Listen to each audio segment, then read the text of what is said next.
Então, na avaliação do movimento como bússola, como orientação, a gente precisa identificar o que o cliente consegue fazer, o que ele tem dificuldade de fazer.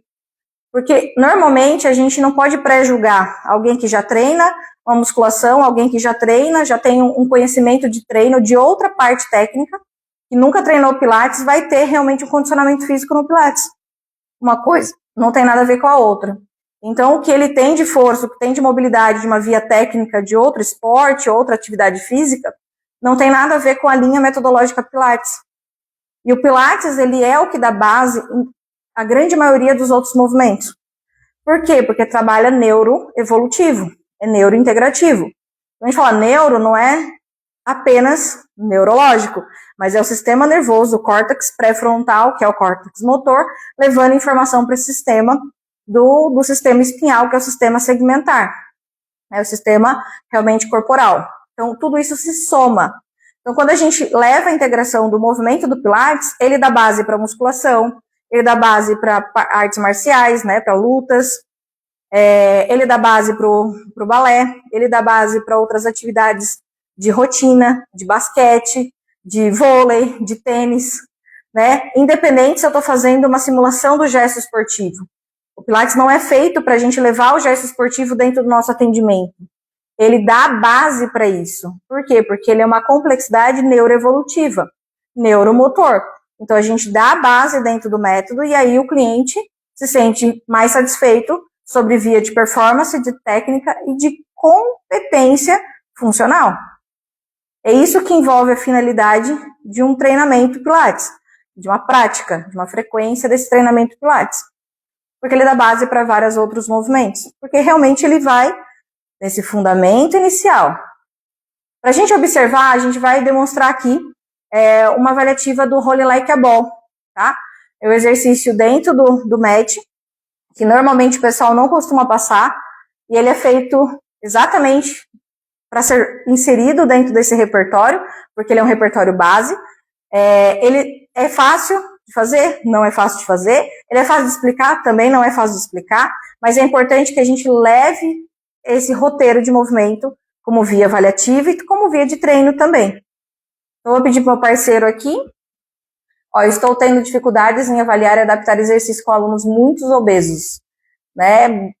As aulas acabam ficando um pouco repetitivas, que realmente dificulta toda essa logística, né? Principalmente porque isso impede muito a mobilidade. E a gente tem que chegar nessa mobilidade para depois chegar realmente no trabalho de elasticidade e força. Mas a gente pensando no roteiro de questões funcionais, a gente vai introduzindo os exercícios fracionados. Então, por isso que tem que entender da base do movimento para que a gente consiga fragmentar o movimento, dar condição dessa construção.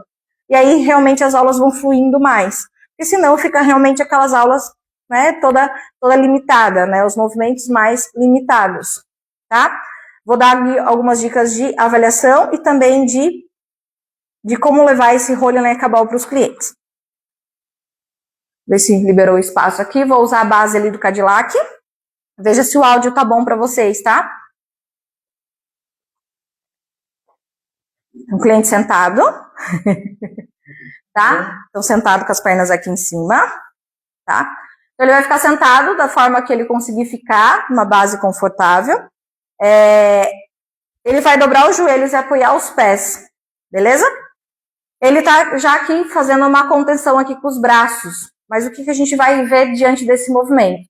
Primeiro, para eu ter uma mobilidade, eu preciso ter estabilidade, e vice-versa. Para eu ter estabilidade, eu também preciso ter mobilidade. Então, quando a gente vai fazer essa construção desse movimento, em primeiro momento, a gente vai exigir estabilidade, para depois realmente essa mobilidade e essa construção de isometria. Então, leva o tronco um pouquinho mais para trás, coloca as mãozinhas atrás das coxas, tenta apoiar os pés, pode deixar os pés separados, não precisa ficar em V position, tá? Faz um round para trás com a coluna, menos cabeça.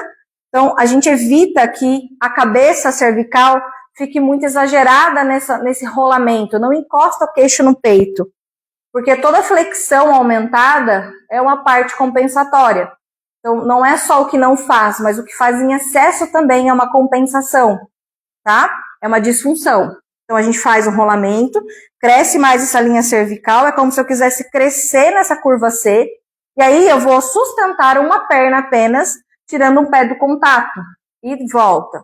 O outro lado, tirando o pé do contato, e volta. Primeiro, eu quero uma isometria nessa base sacral, nessa centralidade, preservar. E essa flexão de quadril sem usar muito o flexor diretamente, mas usando realmente o abdômen para fazer essa puxada da coxa diante do tórax. Posso fazer isso fragmentado, segmentar, e posso fazer isso em conexão, as duas pernas ao mesmo tempo. E ele se mantém nessa base. Se a gente quer gerar mais segurança para o cliente, a gente pode fazer um apoio e pedir para que ele mantenha esse contato aqui com a minha mão, tá? Porque aí ele não desaba a cervical, não compensa, mas também se mantém nessa conexão. Ele não me empurra com a cabeça e também não desgruda a cabeça da minha mão, mantendo essa conexão entre cervical e sacral. Beleza? Ótimo. Pode aproximar um pouquinho mais o joelho, se for possível, com o seu cliente, na avaliativa e também no movimento. Pode travar agora aqui em cima dos joelhos, travando o braço mesmo, pode até fechar. Beleza? Traz agora um conjunto de rolinho do corpo, trazendo os joelhos para você, tirando os pés do contato. E tenta ver se ele consegue manter isso isometricamente.